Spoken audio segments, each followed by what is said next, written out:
9 के बच्चों, आज हम पाठ पढ़ेंगे चौथा, दादू। उसके लेखक है वी.स. खांडेकर। उनके बारे में जानकारी लेंगे। ये कादंबरीकार, कथाकार, लघु निबंधकार, समीक्षक, पटकथा लेखक, 2 ध्रुव, उल्का, हिरवा चाफा, पांढरे ढग, जळलेला मोहर इत्यादी कादंबऱ्या, वायुलहरी, चांदण्यात, सायंकाळ इत्यादी लघु निबंध संग्रह, अश्रू, ययाती, अमृतवेल या त्यांच्या प्रसिद्ध कादंबऱ्या आहेत। इतना सारा लेखन वी.स. खांडेकरने किया आहे। आईप्रमाणे काळजी घेणाऱ्या दादूच्या प्रेमळ व संवेदनशील वर्तनाचे भावस्पर्शी वर्णन प्रस्तुत पाठात लेखकाने केले आहे। जैसे अपनी माँ होती है वह हमारी कैसे देखभाल करती है, वैसे इस पाठ में दादू नाम का एक व्यक्ति है। उसने लेखक की देखभाल कैसे की, इस पाठ में उसका वर्णन किया गया है। चलो पाठ देखते हैं अभी। मी इथे शिकायला आलो होतो। मैं यहाँ सीखने के लिए आया था। 2 खोल्यांचे घर मिळाले होते आणि मालकातर्फेच दादू नावाचा अनुभवी गडीही लाभला होता। लेखक जिस घर में रहने के लिए आए थे वो 2 रूम का एक घर था। घर के साथ जो घर का मालिक था, उन्होंने दादू नाम का एक नौकर कि जो उनके घर में सालों साल काम करा था वो उनको दिया था। दादू ही व्यक्ती वरवर पाहिली तर जरा विचित्रच दिसत होती। जो दादू नाम की व्यक्ति जी, जो गड़ी था, गड़ी मतलब नौकर, वो देखने में तो विचित्र, मतलब उसका रूप रंग ठीक ठाक नहीं था, ऐसा था। एक खांदा विचित्र रीतीने उड़वत चालण्याची त्याची लकब होती। लकब मतलब आदत। अब वो दादू कैसे चलता था, चलते समय हम देखते हैं कि हमारे पहचान वाले हमें दूर से भी पहचान में आते कि ये चल के आ रहे। उसी प्रकार दादू का एक खंदा था। वो क्या होता था, चलते समय वो ऊपर उठा उठा के चलता था। वाढलेली दाढी खाजवत तो माझ्याशी बोलू लागला। तेव्हा माझ्या मनात आले, या म्हाताऱ्याला आपण गडी म्हणून ठेवणे महामूर्खपणाचे होईल। अब लेखक ने देखा उसका रूप रंग तो विचित्र था, उसकी दाढ़ी बढ़ी हुई थी और वो उसको खुजा रहा था। ये देखकर लेखक के मन में आ गया कि ये तो बूढ़ा है, म्हातारा मतलब वयस्क बूढ़ा है। अब इसको काम के लिए रखना ये तो महामूर्खता होगी, क्योंकि इतनी उम्र का है तो काम क्या करेगा। ही पीड़ा चुकवायची एक नवीन युक्ति मला सुचली। जैसे हमारे पीछे कोई बात लगती है, मेरे पीछे तो पीड़ा लग गई, उसी प्रकार लेखक को लग रहा है कि ये दादू मेरे पीछे पीड़ा है। तो उन्होंने सोचा, उनके मन में एक नई कल्पना आ गई। दादूचा पूर्वीचा पगार फक्त 3 रुपये होता। आता तो 4 किंवा 5 रुपये मागेल आणि तसे मागितले की तुझ्यासारखा लबाड मनुष्य मला नको, असे आपल्याला सहज म्हणता येईल। अभी दादू का पहले जो मालिक थे उनके, वो उसको 3 रुपये पगार देते थे।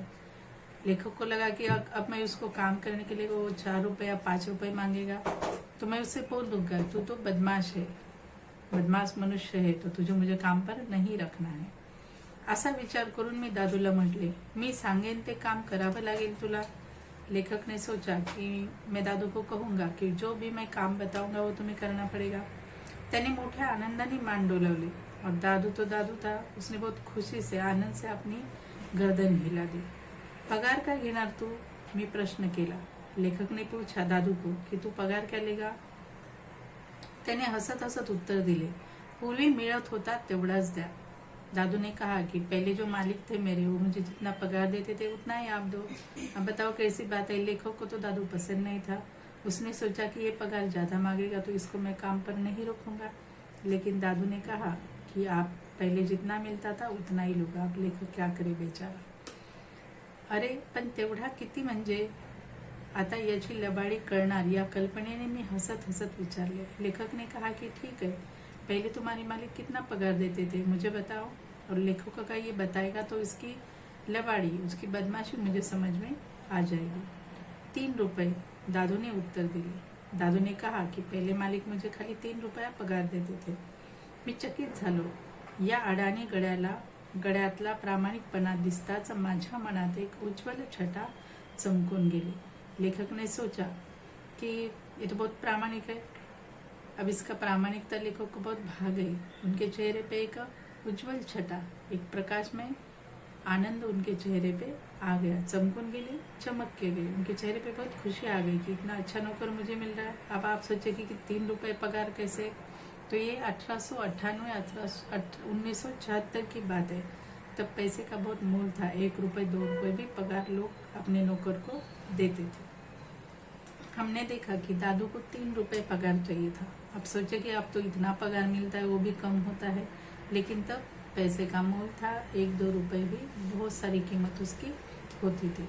मी काहीच बोललो नाही, असे पाहून दादू म्हणाला, 3.25 रुपयात सुद्धा राहीन मी साहेब। दादू ने देखा कि लेखक तो कुछ नहीं बोल रहे, तो उसने कहा, ठीक है, 3.25 रुपए, 3 रुपए को 25 पैसा कम, उतना भी आप मुझे देगे तो मैं काम करूंगा। दादूच्या वृक्ष दिसण्याच्या आड एक वेगळे सौंदर्य आहे असा मला भास झाला। अब दादू का जो वृक्ष चेहरा था, उसके चेहरे पे कोई भाव नहीं थे, विचित्र था वो। फिर भी लेखक को लगा कि इसके चेहरे पे एक सुंदरता है। वो कौन सी सुंदरता है? प्रामाणिकता। वो उनको दिखाई दी। हा भास क्षणिक नव्हता। देखो यहाँ पे दादू है और ये लेखक बैठे हैं। मी सांगेन ते काम करायला हवं असे कामावर ठेवताना मी दादूला बजावले होते, पण मला त्याला काही सांगण्याचा प्रसंगच येत नसे। अब लेखक को जो प्रसन्नता हुई थी वो उदाहरण के तौर पे ही नहीं थी, क्षणिक नहीं थी, उनका अनुभव उनको आ रहा था। उन्होंने दादू को बताया था कि जो भी काम मैं बताऊंगा वो तुम्हें करना पड़ेगा, और ऐसा होने लगा कि लेखक को बताने के पहले ही दादू पूरे काम कर देता था। लेखक को उनको बताने की जरूरत ही नहीं पड़ती थी। मी सकाळी उठण्याच्या आधीच गवळ्याच्या घरून तो दूध घेऊन येई। मी उठून चूळ भरायला लागलो कि दादूचा स्टोव फरफरू लागे। लेखक ने देखा कि लेखक सुबह उठने के पहले दादू जाके गवड़ी मतलब जो दूध लाते हैं तबेले से, जो तबेला होता है वहां पे दूध बेचने वाले को गवड़ी कहते हैं, उसके घर से दूध लेके आता था। लेखक उठ के पानी मुंह में लेके गरारा करते, वो करने के पहले दादू का स्टोव जिसे आप स्टोव कहते हैं, स्टोव को वो फरफरू लगे। स्टोव को जब हम पंप मारते हैं तो उसकी फर आवाज आती है। मला चहात कमी साखर लागते हे त्याला दुसऱ्यांदा काही सांगावे लागले नाही। मला काडीचाही त्रास होऊ नये म्हणून तो जी धडपड करीत ती मी पाहिली कि मला आईची आठवण आहे। अब किसी को एक काम बार बार बताना पड़ता है, वो भी वो अच्छा नहीं करता है, लेकिन लेखक के साथ ऐसा, दादू बहुत समझदार था। लेखक को चाय में कितनी शक्कर लगती थी, साखर मतलब शक्कर, उसने एक बार सुना था, उसके बाद उसको बताने की जरूरत नहीं पड़ी। और लेखक की इतने अच्छे से देखभाल वो करते थे कि लेखक को दादू को देख के उनकी माँ की याद आती थी। आई मतलब माँ, आठवण मतलब याद आना। दादू पंपाने पाणी काढू लागला की माझ्या मनात येई, या खडकाळ जागेच्या पोटात जसा पाण्याचा झरा आहे त्याप्रमाणे वरून वृक्ष दिसणाऱ्या दादूच्या अंतःकरणातही प्रेमाचा एक गूढ़ झरा है। दादू जब पंप मतलब हैंडपंप जो गांव में होता है उसी को कहते हैं पंप, वो जब पानी निकलता था तो लेखक के मन में आता था जैसे खड़क मतलब पत्थर वाली जमीन के अंदर भी जैसे पानी का झरना आता है, उसी प्रकार चित्र विचित्र वृक्ष जिसके चेहरे पे हास्य नहीं, कोई भाव नहीं, ऐसे दिखने वाले दादू के मन में भी, अंतःकरण मतलब मन, प्रेम माया, झरा झरना, लेकिन ये वृक्ष दिसने वाले दादू के दिल में भी बहुत प्रेम लेखक के प्रति आता था। दादूने माझी सर्व माहिती केव्हाच काढून घेतली होती, पण स्वतःविषयी मात्र तो फारसा बोलत नसे। एक दोनदा रंगात येऊन त्याने आपली थोडीफार माहिती मला सांगितली होती। बातें करते करते दादू ने लेखक के बारे में बहुत कुछ जान लिया था, लेकिन लेखक को दादू के बारे में ज़्यादा मालूम नहीं था, क्योंकि दादू ज़्यादा बातें नहीं करता था। एकदा दोनदा रंगात येऊन एक दो बार जब बातें करते तो हम जो नहीं बोलना चाहिए वो भी बोल जाते। उसी तरह दादू ने अपनी जानकारी थोड़ी सी लेखक को बताई थी। त्याचा मुलगा माझ्या एवढाच होता, त्याचा मतलब दादू का लड़का लेखक के जितना ही था। सोलापूरला कुठल्याशा गिरणीत होता तो।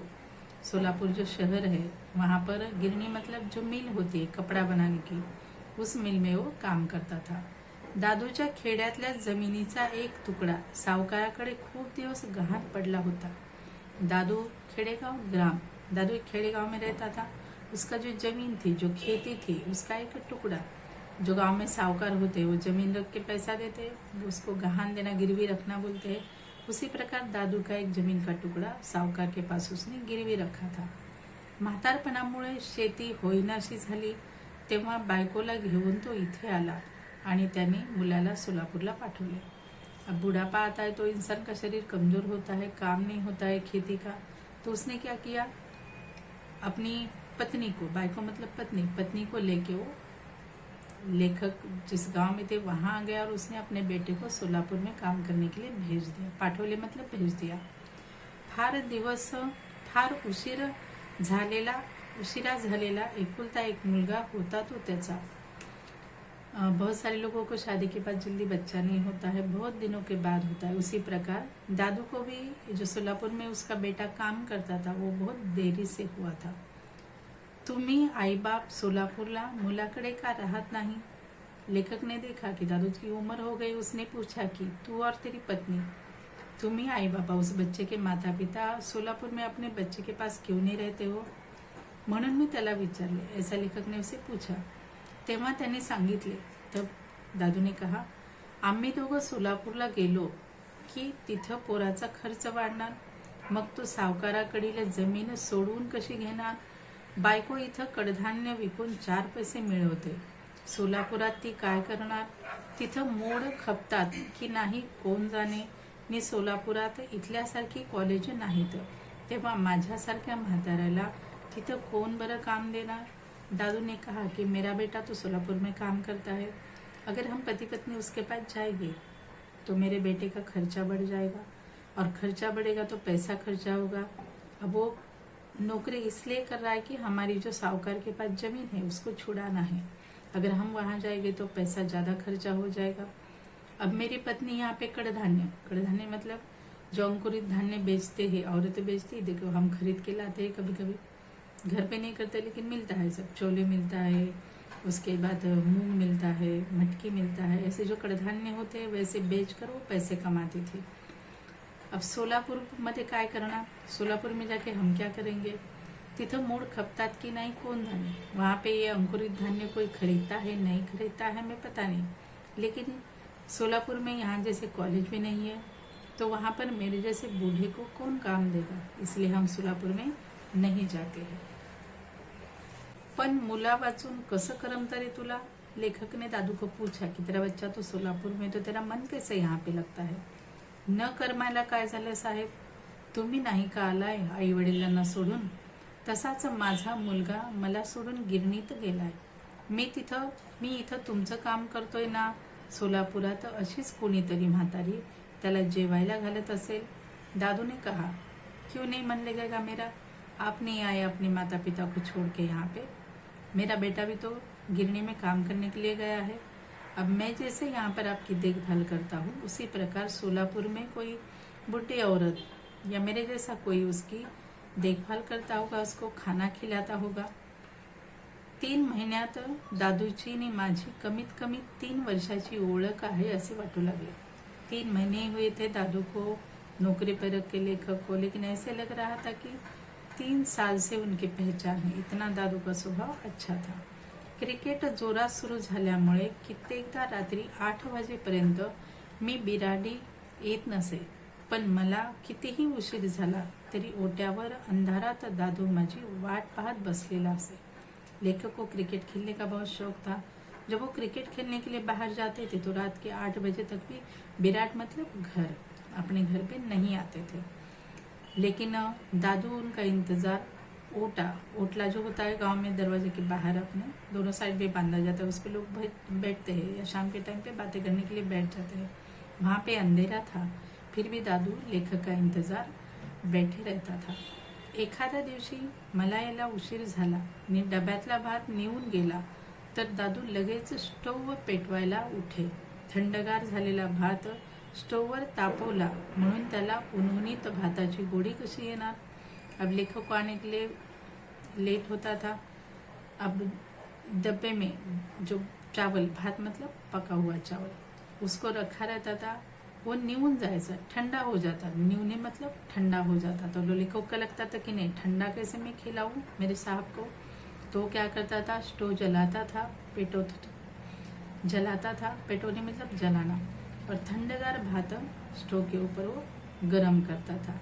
लेकिन जो गर्मा गर्म भात है, पहली बार पका हुआ, वो जितना खाने में अच्छा लगता है, अगर पका हुआ चावल फिर हम गर्म करेंगे तो वो खाने में इतना स्वादिष्ट नहीं लगता है। इसके लिए लेखक बोलते हैं, उन्होंने तो भाताची गोडी कशी येणार, जो गर्मा गर्म चावल पकता है पहली बार उसकी मिठास उसमें नहीं थी।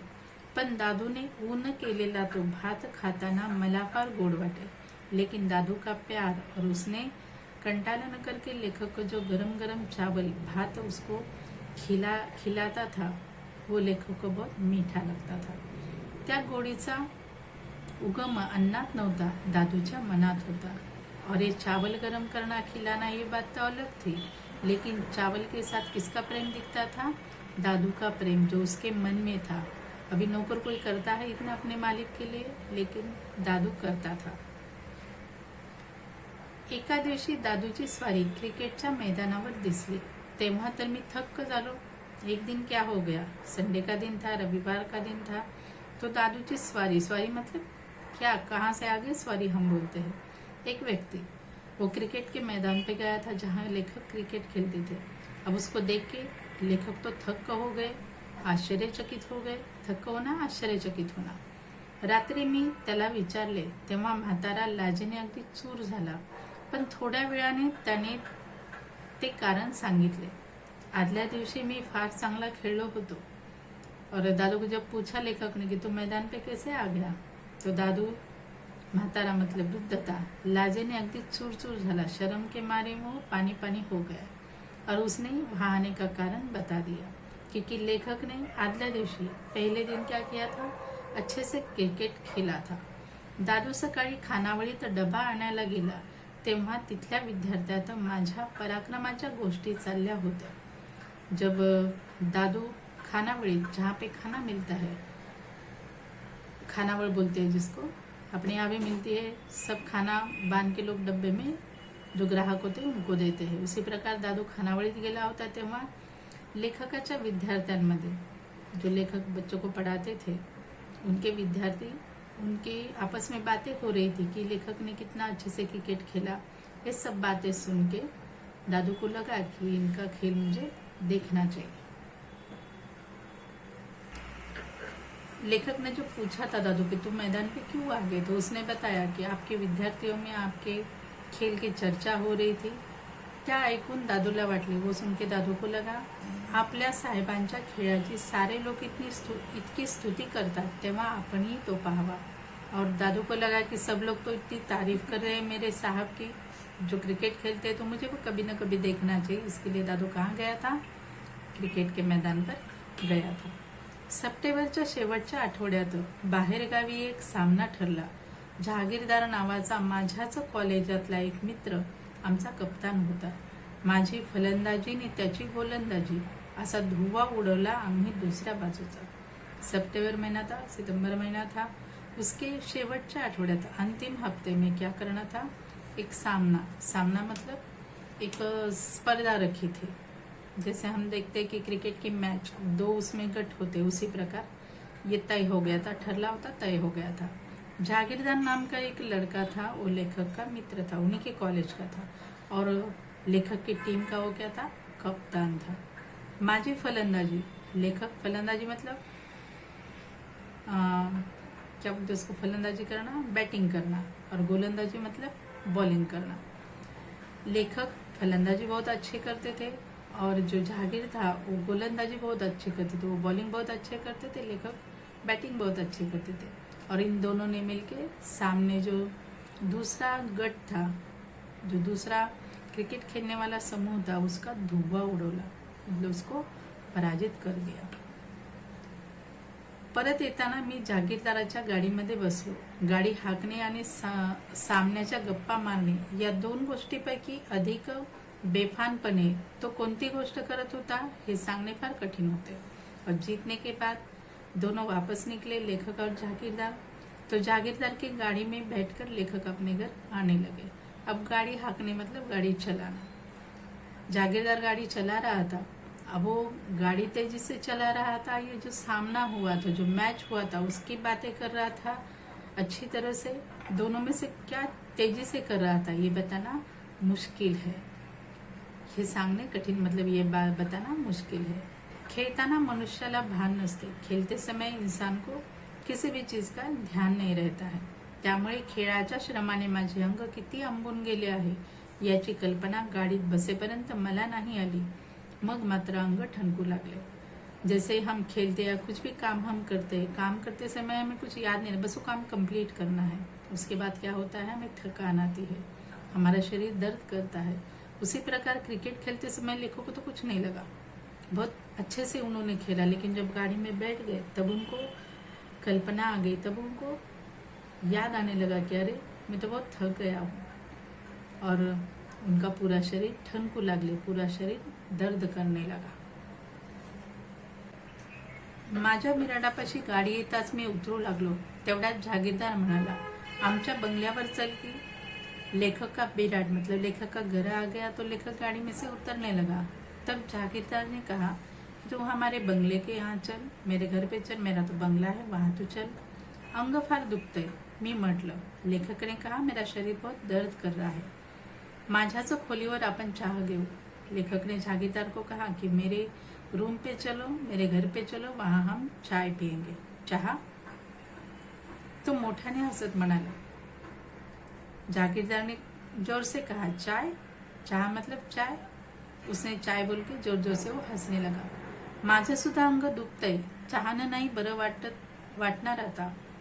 उसने कहा, चाय पीने के बाद हमें अच्छा नहीं लगा, मेरा भी शरीर बहुत दर्द कर रहा है, लेकिन इसके ऊपर दवा चाय नहीं है, मग काय मागू? लेखक ने कहा, फिर क्या मंगाऊ मैं? जागीरदार ने कहा, बियर। तो शांतपणे म्हणाला। दादू ते ऐकत होता। जागीरदार ने कहा, चाय नहीं चाहिए, तो क्या मंगाना चाहिए? बियर। बियर मतलब दारू मंगानी चाहिए। मी विचारात पडली, ये कौन सुन रहा था? दादू बाजू में खड़ा था, वो सब सुन रहा था। मी विचारात पडलो। सापावर पाय पडावा तसा दादू दचकला आणि भूत दिसेल तसा मनुष्य ज्या दृष्टीने त्याच्याकडे पाहिल त्या दृष्टीने तो माझ्याकडे पाहू लागला। अब सापावर पाय पड़ने, सामने सांप चल रहा है, सर्प चल रहा है, उसके ऊपर पैर पड़ने के बाद हम कैसे डर जाते, उसी प्रकार दादू दचकला, डर गया, और मानो जैसे किसी भूत को देखा, उसी प्रकार वो मुझे देखने लगा। उसको आश्चर्य लगा कि मेरे सांप तो इतने अच्छे हैं, फिर ये दारू क्यों मंगा रहे? मी म्हटले, अगदी धावतच जा, जागीरदाराला हवी आहे। मैंने दादू को कहा, दौड़ के जा, जागीरदार को बियर चाहिए। तो जागीरदार असेल नाहीतर राजा असेल, मी जाणार नाही। लेकिन दादू ने कहा, ये आपका दोस्त जागीरदार है या फिर कहीं का राजा भी होगा, लेकिन मैं बियर लाने के लिए नहीं जाऊंगा। मी हळूच म्हटले, दादू, या महिन्यातला तुझा 1 रुपया जास्त, या महिन्यात तुला 1 रुपया जास्त देईन, मुकाट्यानं जा मी। लेखक ने कहा, ठीक है, लेकिन इस महीने में तेरा पगार 3 रुपये, लेकिन मैं तुझे 4 रुपये दूंगा, फिर तो तू जाएगा। लेकिन दादू अपने साहब से बहुत प्रेम करता था, और उसकी माँ के जैसे उसकी देखभाल करता था। उसने सोचा भी नहीं, उसने सीधा कहा कि मैं नहीं जाऊंगा। 1 सोडून 100 रुपये दिले तरी नाही। दादू ने माझी नोट फेकून दिली। दादू को जो पैसा दिया था, 100 रुपये दिए थे, 100 रुपये दिले होते, उन्होंने वो फेक दी। मी संतापाने म्हटले, नोकरीवर ठेवलं तेव्हा मी सांगेन ते काम करायचं कबूल केलं होतंस तू, आत्ताच्या आत्ता गेलास तर बरं आहे, नाही तर? लेखक को बहुत गुस्सा आ गया, संताप आ गया, गुस्सा आ गया। उन्होंने कहा, दादू, जब तुम्हें नौकरी पे मैंने रखा था तब मैंने आपको कहा था कि मैं जो भी काम बताऊंगा आपको करना है, और आपने वो कबूल किया था, लेकिन आप नहीं कर रहे हो। जाके बियर खरीद के लाओ, नहीं तो दादू ने कहा, नाही तर माझी नोकरी जाईल। होय ना? नमस्कार साहेब, असली कामं करून जगण्यापेक्षा पोटात काटे भरील। पण दादू को भी गुस्सा आ गया। उसने कहा, ठीक है, नहीं तर मतलब नहीं तो क्या करेंगे, आप मुझे नौकरी से निकाल देंगे? ठीक है। उसने साहब को नमस्कार किया, कहा कि चलो ठीक है, अब मैं आपका काम नहीं करूंगा, आपका काम, ये खराब काम करने से अच्छा है मैं पेट में काटे भरूंगा। काटे मतलब काटे भरना नहीं होता, लेकिन मैं भूखा रहूंगा, कोई बात नहीं। त्याचा आवाज घोगरा झाला होता, डोळेही भरून आले होते। पुढे एक शब्दही न बोलता तो चालू लगला। जब किसी को दुख होता है तो उसकी आवाज आती नहीं है, आवाज में दर्द दिखाई देता है। साफ आवाज में उसके प्रकार उसका आवाज बदल गया था, घोगरा आ रहा था। उसकी आंखों में पाणी भर गया था. उसने एक शब्द नहीं कहा और वो वहां से निकल गया. माझी मलाच लाज वाटू लागली. मी धावत गेलो. दादू फाटक उघडत होता.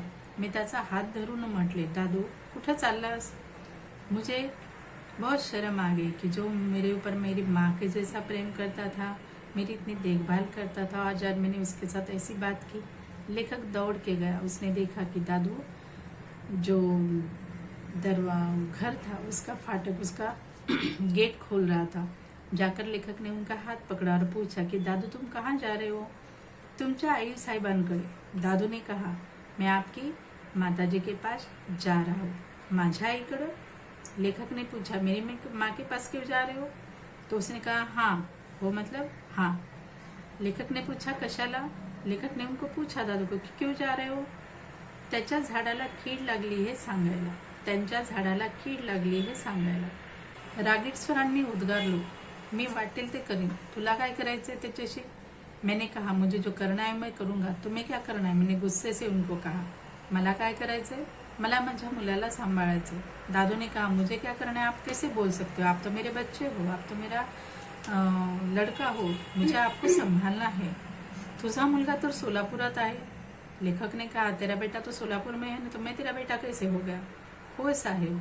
तिथं तो काही भलतं सलतं करायला लागला तर त्याच्याजवळ असलेल्या म्हाताऱ्यांनी त्याला आवरायला नको का? तिथं लोकांनी त्याला सांभाळायला हवं. मग इथं मी. दादू ने कहा, हाँ मेरा लड़का तो सोलापुर में है, मुझे पता है, लेकिन मेरा लड़का अगर भलतं सलतं, अगर वो गलत कुछ करने लगा तो उसके पास जो लोग हैं वो उसको संभालेंगे. उनका काम है, उनका कर्तव्य कि उसको संभालना चाहिए, गलत सही बताना चाहिए. मग मी इथं. लेकिन मैं यहाँ पर आपकी देखभाल क्यों नहीं करूँगा? दादू को आगे बोलने को नहीं हो रहा. उनका गला भर के आ गया. उनकी आंखों में पानी आने लगा. त्यांच्या डोळ्यातून घळघळ पाणी वाहू लगे. दादू की आंखों में से पानी बहने लगा. घळघळ एक साथ मतलब आंसू रुकने नहीं लगे, बार बार वो बहने लगे. त्याच्या पाठीवरून हात फिरवत मी म्हटले, रडू नको दादू, तुझी नौकरी कायम आहे. मुझे बहुत शर्म तो आ ही रही थी. मैं लेखक ने क्या किया, फिर दादू की पीठ पर हाथ प्यार से घुमाया और कहा कि रडू नको, तो रो मत दादू, तेरी नौकरी नहीं जाएगी, वो तो कायम है. नोकरी करता मी रडत नाही साहेब. तुमच्याऐवजी माझा मुलगा असता तर मला जेवढं दुःख झालं असतं तेवढंच मगाशी तुम्ही दुकानावर जायला सांगितलं तेव्हा झालं. दादू ने कहा कि मेरी नौकरी जाएगी नहीं जाएगी रहेगी, इसके लिए मैं नहीं रो रहा हूँ साहब. तो मुझे ऐसा लग रहा है कि अगर मेरा लड़का आपकी जगह पे होता, अगर वो ऐसा गलत काम करता, तो जितना दुख मुझे होता उतना ही दुख मुझे तब हुआ है जब आपने कहा कि दुकान पे जाकर बियर लेकर. दादूचा हाथ धरून मी त्याला घरात नेले. लेखक को तो बहुत शर्म आ रही थी. उन्हें दादू का हाथ पकड़ा और उसको घर के अंदर लेकर जाने लगे. मी खोलीत गेल्याबरोबर जागीरदार म्हणाला, कुठे गेला होतास? लेखक दादू का हाथ पकड़ के अपने रूम में लेकर जाने लगे या गए. तब जागीरदार उनका जो दोस्त था जो रूम में बैठा था, उसने क्या मांगी थी? बियर मांगी थी. उसने कहा, कुठे गेला होतास? उसने पूछा, अब तक तू कहाँ गया था? बाहर तार वाला आला होता. जब जागीरदार ने लेखक को पूछा कि तू बाहर कहाँ गया था, अब तक नहीं आया, बहुत देर से आया अंदर, तो लेखक ने कहा, बाहर तार वाला आला होता. बाहर तार वाला जो पोस्ट से आते हैं लोग, इमर्जन्सी जानकारी देने, उसको तार बोलते हैं. तार. कुणाची तार आली होती बुवा यावेळी? जागीरदार पूछा, तार कुणाची तार आली होती बुवा? या बुवा मतलब ऐसे शब्द इस्तेमाल किया जाता है. उसने पूछा, किसकी तार आ गई इस समय पे? आईची, फार आजारी आहे ती. लेखक ने कहा, मेरी माँ की. मेरी माँ बहुत बीमार है. मी घाईघाईने ट्रंक उघडली, खुंटाळ्यावरचे कपडे काढले आणि सामानाची बांधाबंद करू लागलो. जागीरदार म्हणाला, बरं मी जातो हं. लेखक ने क्या किया, जो खूंटी, गांव में खूंटी होती देखी, दीवार में जैसे हम खीले ठोकते हैं वैसे लकड़ी के खीले होते, बड़े बड़े छोटे खंबे जैसे, उसको खुंटाड़े बोलते हैं. तो उसने अपना ट्रंक खोला. ट्रंक जो बक्सा होता है, पहले तो पतरे के होते थे, सूटकेस नहीं होते थे, उसको ट्रंक कहा जाता है. उसको खोला और खूंटी के ऊपर जो कपड़े थे उसको निकालने लगा और अपने ट्रंक में भरने लगा. ये देखकर जागीरदार उठा. उसने कहा, बरं मी जातो हं. लेखक की भागदौड़ देख के उसने कहा, की मैं जाता हूँ. त्याला दारापर्यंत सोडून परत आलो. दादू एखाद्या लहान मुलाप्रमाणे हसत उभा होता. अब बताओ कितना प्रेम है दोनों में, दादू में और लेखक में. अब लेखक ने झूठी कहा ना कि तार वाला आला होता. उसने नहीं ये कहा कि दादू ने बियर लाने के लिए मना किया, मैं गुस्सा किया उनके ऊपर, उनको मैंने डांटा. ये उन्होंने कुछ नहीं कहा. अपने जागीरदार मित्र को भगाने के लिए उन्होंने झूठ का नाटक किया, अपनी माँ बीमार है ये बता के. और दादू की बात उनके समझ में आ गई और दादू को भी बहुत अच्छा लगा. और दादू जैसे कोई बच्चा छोटा होता है, उसकी बात हम मानते हैं तो वो कितना खुश होता है, हंसने लगता है, प्रसन्न होता है. उसी प्रकार दादू छोटे बच्चे जैसा हंसते हंसते बाजू में खड़े थे. ये पाठ हमें यही बताता है कि जो हमारे बड़े होते हैं, चाहे नौकर हो, घर के लोग हो, कोई भी हो, वो हमेशा हमारे भले की बात करते हैं. तो उनकी बातें हमें समझनी चाहिए और अच्छी बातें हमारे अंदर लानी चाहिए. बुरी संगत हमें बुरा बनाती है और अच्छी संगत हमें अच्छा बनाती है. यही होती है जीवन की बातें.